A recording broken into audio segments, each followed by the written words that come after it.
पुण्यात आंदेकर टोळीला आणखी एक मोठा धक्का बसलाय।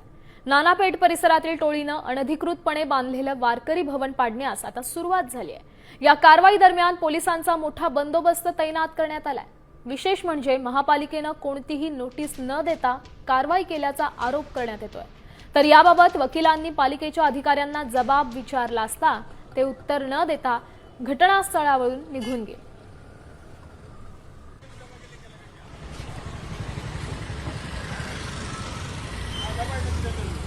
तुम्ही तोंडी सांगा ना, मी कशाला विचारू? तुम्ही सांगणं अपेक्षित आहे, पण मी सांगणं नाही अपेक्षित, तुम्ही सांगणं मला अपेक्षित आहे। तुम्ही नोटीस दिली की नाही दिली लोकांना, एवढंच म्हणणं आहे माझं। हे नाही, ही नोटीस द्या मला, तुम्ही तुमची कारवाई योग्य आहे का? मी काय म्हणतो, आमची कारवाई योग्य आहे, आमची कारवाई योग्य आहे एवढंच सांगतो। नोटीस देण्यापूर्वी किती वेळाने कारवाई केली जाते हे सांगा, आणि यापूर्वी नोटीस दिली? मी काय सांगतोय, आमची कारवाई योग्य आहे। मग तुमची भूमिका तुम्ही सांगा मला।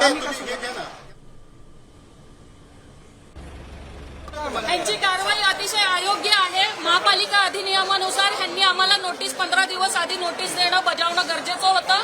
महापालिका अधिनियम ऍक्ट 260 नुसार आणि 52 ची नोटीस यांनी आम्हाला 15 दिवसाची मुदत देणं गरजेचं होतं, परंतु ह्यांनी आम्हाला कुठल्याही पद्धतीची नोटीस दिलेली नाही। आम्हाला ज्यावेळेस समजलं की पोलीस प्रशासन येऊन इथल्या स्थानिक लोकांना धमकावून जाते की तुम्ही घर खाली करा, त्यावेळेस आम्ही थेट महानगरपालिकेमध्ये धाव घेतली। टॅक्स भरतोय, लाईट बिल आहे, आमच्याकडे टॅक्स पावते पण आहेत।